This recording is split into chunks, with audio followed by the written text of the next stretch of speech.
नमस्कार विद्यार्थी मित्रांनो, तसेच पालक मी doctor Vishal Khadse, Leelamadhav medical guidance centre Nashik. विद्यार्थी मित्रांनो, तुम्ही जर आपल्या YouTube चॅनल हा फर्स्ट टाइम किंवा पहिल्यांदा जर व्हिडिओ बघत असाल तर चॅनलला नक्की सबस्क्राइब करून ठेवा, जेणेकरून जे काही महत्त्वपूर्ण अपडेट असेल ते तुमच्यापर्यंत पोहोचेल। आणि हां, तुम्हाला जर आमच्या फ्री WhatsApp ग्रुप मध्ये जर जॉइन व्हायचं असेल तर डिस्क्रिप्शन मध्ये सर्व लिंक दिलेली आहे, तिथे जाऊन सुद्धा जॉइन होऊ शकता। तसेच जर तुम्हाला पेड काउन्सिलिंग साठी जॉइन करायचं असेल, ज्यामध्ये स्टार्ट पासून एंड पर्यंत जी काही प्रवेश प्रक्रिया प्रोसेस आहे ती आम्ही 100% करून देणार आहोत, ते जर करायचं असेल तर नंबरवर तुम्ही कॉन्टॅक्ट करून ऑफलाइन आणि ऑनलाइन पद्धतीने तुम्ही काउन्सिलिंग ही पेड जॉइन करू शकता। चला, तुम्ही थंबनेलवर बघितलंच असेल की ज्याही विद्यार्थ्यांना ऍडमिशन घ्यायचं आहे त्यांना थांबणं किती पट योग्य असेल का स्टार्टिंगला ऍडमिशन घेतलं पाहिजे, बरोबर आहे।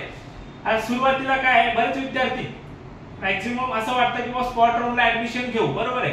2022 पर्यंत हा एक स्पॉट राऊंड होत होता, जो की शेवटी ऑफलाइन पद्धतीने आणि सर्व कॉलेजच्या हातात हा राऊंड असतो, बरोबर आहे। ऑफलाइन पद्धतीने हा राऊंड होत असतो तो मागच्या वर्षी 2023 ला राऊंड झालेला नाही। आता ज्या विद्यार्थ्यांचा कमी स्कोर आहे, बरोबर आहे, 150-200 स्कोर आहे आणि ज्या विद्यार्थ्यांचं बजेट सुद्धा चांगलं आहे, त्या विद्यार्थ्यांनी आयक्यू मधून ऍडमिशन घेणे कधी योग्य असेल, ओके।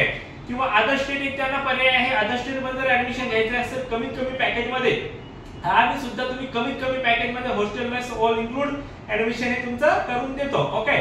तर ज्या विद्यार्थ्यांना थांबायचं असेल ते थांबू शकतो, पण ज्या विद्यार्थ्यांचा स्कोर चांगला आहे ते शेवटपर्यंत वेट अँड वॉच करू शकता। पण ज्याचा 150-200 स्कोर आहे त्याला बीएमएस करायचं आहे, तर राऊंड मधून त्याचं ऍडमिशन होणारच नाही, शेवटपर्यंत होणार नाही। आणि स्पॉट राऊंडला सुद्धा कॉम्पिटिशन जास्त असते, झाला स्पॉट राऊंड तर कॉम्पिटिशन जास्त असते, ऍडमिशनला अडथळे येऊ शकतात। तर अशा विद्यार्थ्यांनी थांबायला पाहिजे ज्या विद्यार्थ्यांचा स्कोर चांगला आहे, ओके।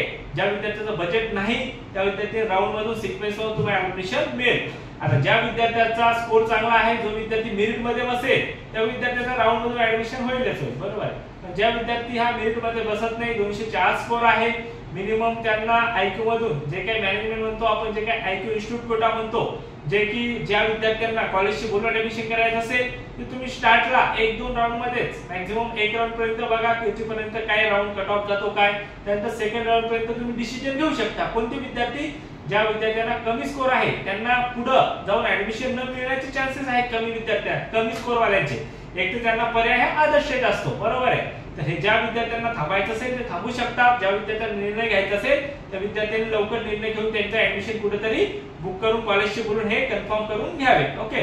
हा जर आपला व्हिडिओ तुम्हाला महत्त्वपूर्ण वाटला असेल तर चॅनलला सबस्क्राइब करून ठेवा आणि तुमच्या गरजू मित्रांपर्यंत व्हिडिओ हा नक्की शेअर करा, म्हणजे त्यांनाही या व्हिडिओचा फायदा होईल। थँक्यू, धन्यवाद।